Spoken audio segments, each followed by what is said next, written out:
muito comum no imaginário popular a associação do sistema de justiça norte-americano como um dos mais justos e efetivos do mundo. A própria globalização trata de exportar muito esse modelo, né? E tudo nos Estados Unidos é visto, né, como o melhor, o ideal.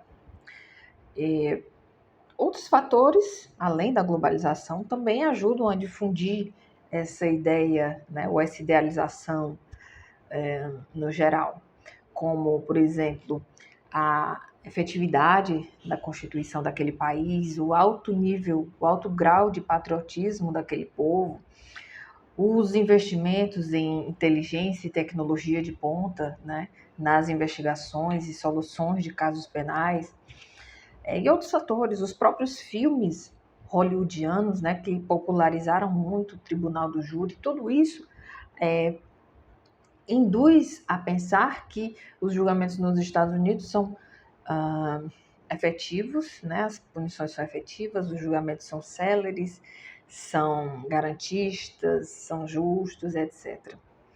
O que muita gente não sabe é que esse modelo de julgamento, né, seja pelo grande júri, seja por um juiz de carreira, é absolutamente excepcional. Esse modelo é exceção do sistema, né? As estatísticas apontam que, no âmbito federal, 98% dos casos penais são solucionados mediante acordos, plea bargain, né? No âmbito estadual, esse percentual gira em torno de 94% a 95%. Isso porque a cultura processual norte-americana ela é muito atrelada a essa realização de acordo, né? Que é o chamado modelo do plea bargain. Nesse modelo, acusação e defesa negociam uma declaração de culpabilidade do acusado que vai ser favorecido com algum benefício, como, por exemplo, uma redução de pena, né? Esse sistema é visto como altamente eficiente, né? E célere. Se todos os casos penais que chegam na justiça norte-americana fossem processados mediante o modelo tradicional do devido processo legal, isso sem dúvida abarrotaria o sistema, né? Poderia gerar um colapso do sistema, ou seja, é altíssima a taxa de utilização desse mecanismo. Isso se dá, em grande parte, primeiro pela alta taxa populacional do país, né? O crescimento populacional levou a um crescimento também do número de casos, a própria complexidade das relações pós-modernas, né, que gerou também uma alta demanda judiciária, e os juízes criminais são os mesmos juízes que resolvem os casos cíveis. Então, tudo isso ajuda a tornar muito aceito esse modelo do plea bargain, porque realmente ele resolve de maneira célere esses problemas penais. No entanto, alguns pesquisadores e estudiosos apontam algumas problemáticas desse sistema, né? Michael Feeley, por exemplo, escreveu um livro que se tornou um clássico para quem estuda o plea bargain, e ele, na sua pesquisa, durante vários meses, observou vários julgamentos em tribunais nos Estados Unidos, casos observados por ele. Em todos os casos, os acusados se declaravam culpados para obter o acordo, né? Outros estudiosos apontam que o plea bargain seria uma espécie de tortura pós-moderna.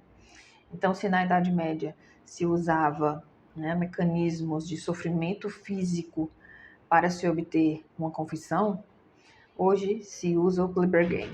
Pode até se pensar que isso é um exagero, porque, afinal de contas, quem é inocente não vai se declarar culpado.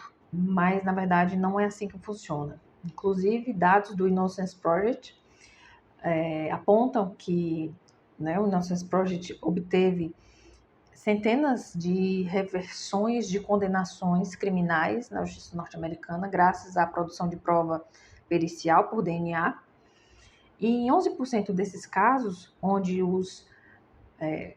houve condenação, em 11% dos casos, os acusados se autodeclararam culpados. Posteriormente, graças a esses exames de DNA, se chegou à verdade dos fatos de que eles, na verdade, eram inocentes. Ou seja, a pretexto de uma economia, né, de custos, de um enxugamento da máquina estatal, se prioriza a celeridade, a agilidade, a eficiência, em detrimento da própria verdade processual, da própria justiça.